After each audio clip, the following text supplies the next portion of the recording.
Assalamualaikum. Berdirinya saya di sini pada petang ini adalah untuk menyampaikan serba sedikit ceramah bertajuk Tawaduk Menzahirkan Kesucian Jiwa, Membatinkan Kelakuan Binasa.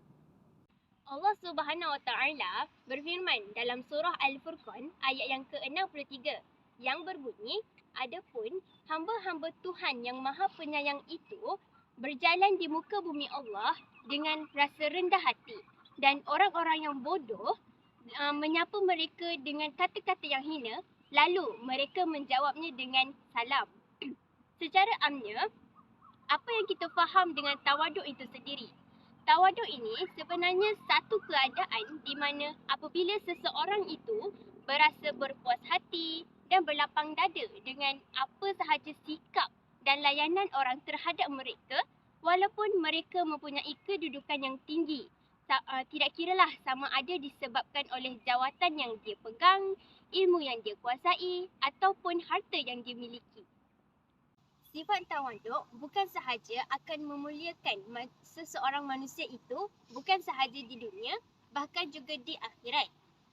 Rasulullah SAW pernah bersabda, sedekah tidaklah mengurangi harta. Tidaklah juga Allah Subhanahu Wa Taala akan meninggikan sifat pemaaf seseorang itu, melainkan akan semakin memuliakan dirinya. Dan juga tidaklah seseorang itu mempunyai sifat tawaduk kerana Allah, melainkan Allah akan meninggikannya. Kemuliaan seseorang itu akan semakin bertambah apabila mereka mengetahui cara yang sebenar untuk menghargai seseorang ataupun menghormati orang yang mempunyai jawatan dan juga kedudukan yang lebih tinggi daripada mereka.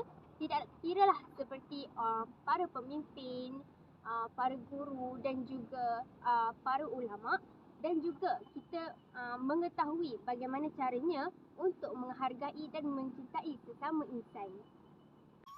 Pemimpin yang mempunyai sifat tawaduk ini kebiasaannya mudah untuk bergaul dengan rakyat kerana mereka akan melayan setiap seorang daripada mereka tanpa melihat status sosial yang mereka ada. Dalam aspek ini kita boleh lihat Rasulullah SAW boleh dijadikan sebagai contoh yang terbaik. Sebabnya kerana Rasulullah SAW walaupun baginda mempunyai keistimewaan yang pelbagai, baginda tidak pernah terpengaruh walaupun sedikit dengan keistimewaan yang baginda miliki. Antonim kepada sifat tawaduk adalah takabur. Jika ditinjau dalam helaian Al-Quran, Allah Subhanahu Wa Taala mengharamkan sifat takabur ini daripada dihiasi dalam diri umat Islam itu sendiri. Allah Subhanahu Wa Taala berfirman, sesungguhnya Allah tidak suka kepada orang yang sombong dan takabur.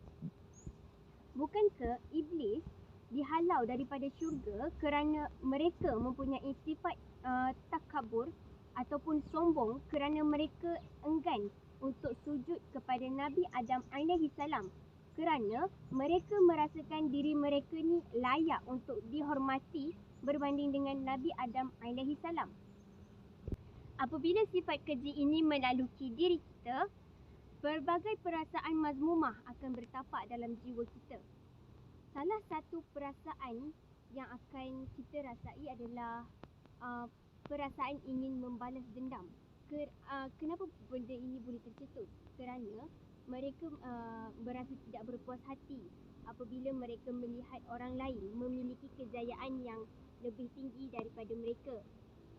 Sedangkan memiliki sifat terlalu kuat berdendam dan dengki itu mampu merosakkan jiwa seseorang dan mengeraskan hati mereka.